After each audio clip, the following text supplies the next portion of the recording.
আপনি মালয়েশিয়ায় বলেছেন সুষ্ঠু ঐতিহাসিক নির্বাচন করবেন, এটা মুখের কথা। আমাদের বন্ধুরা বলেন সংস্কার আমরা পার্লামেন্টে গিয়ে করব। তো যদি আপনারা পার্লামেন্টে গিয়ে করেন তো এখন করতে অসুবিধা কি? 71% লোক পিয়ারের পক্ষে। তাহলে আমরা যারা রাজনীতিবিদ, যারা আমরা বুঝি না, মূর্খ জনগণ তো বুঝে। যদি তারা না বুঝে তো 71% হলো কেমনি? তাহলে আপনি বুঝেন না এটা ঠিক, না আপনি বুঝেও বুঝেন না কোনটা ঠিক? নির্বাচনে আমরা বলেছি সুষ্ঠু নির্বাচনের জন্য সংস্কার জরুরি। সরকার বলেছে, প্রধান উপদেষ্টা বলেছেন,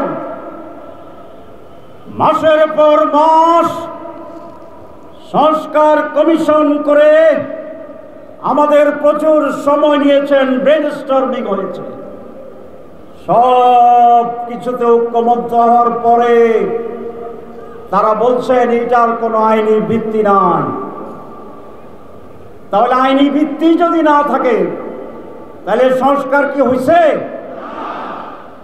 ইমানের 3 অংশ, মুখে উচ্চারণ, মনে মনে বিশ্বাস এবং কর্মে বাস্তবায়ন। সংস্কারের 3 অংশ, ঐকমত্য পোষণ, আইনি মর্যাদা প্রদান এবং সেটাকে কার্যকর করণ। আমাদের সরকার মুখে স্বীকার করছে আর 2টা করে না। ইমান আনছে, সংস্কার হয়েছে। আপনি বলছেন সংস্কার জরুরি, এখন সংস্কার ছাড়া আপনি কি করতে চান?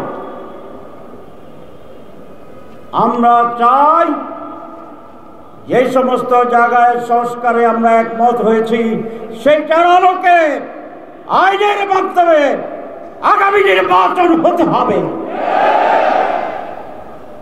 আমাদের বন্ধুরা বলেন সংস্কার আমরা পার্লামেন্টে গিয়ে করব।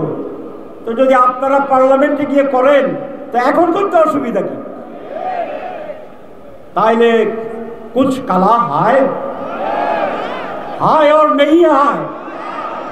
কি বলেন? হায় और नहीं हाय, হায়। এই কোন কালো দাগ নিয়ে জনগণ বিতর্কিত নির্বাচন আর যাবে না, চায় না। অনেকে বলছেন যে আমরা পিয়ার বুঝি না। গতকালকের একটা সার্ভে রিপোর্ট দেখেছেন, 71% লোক পিয়ারের পক্ষে। তাহলে আমরা যারা রাজনীতিবিদ, যারা আমরা বুঝি না, মূর্খ জনগণ তো বুঝে। যদি তারা না বুঝে তো 71% হলো কেমনি? তাহলে আপনি বুঝেন না এটা ঠিক, না আপনি বুঝেও বুঝেন না কোনটা ঠিক? আমরা বলছি যে আমরা গণতন্ত্রের পক্ষে।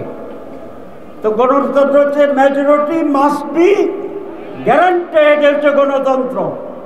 71% লোক কি মেজরিটি না মাইনরিটি? ব্যালট বাক্স মানুষ ছাড়া ভর্তি হয়ে যেত।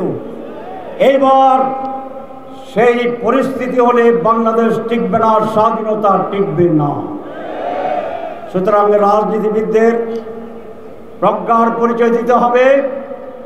দেশের জন্য যেটা কল্যাণ সেই ব্যাপারে আসুন আলাপ আলোচনার মাধ্যমে আমরা একটি নির্বাচনের সুষ্ঠু পরিবেশ তৈরি করার জন্য উদ্যোগ গ্রহণ করি।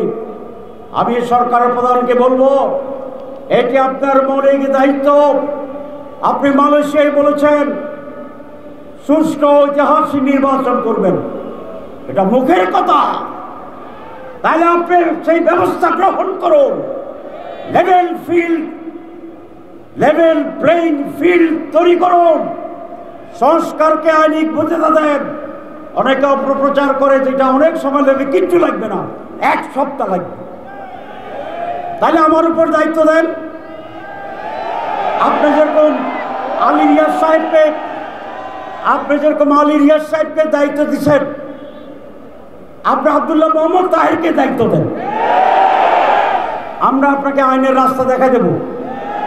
সংবিধানের কি উপায় আছে সেটা দেখাই দেব। যদি আমরা দেখাইতে পারি, প্রমাণ করতে পারি, রাস্তা তৈরি করতে পারি, তাহলে তো আপনার আর কোনো সমস্যা থাকার কথা না।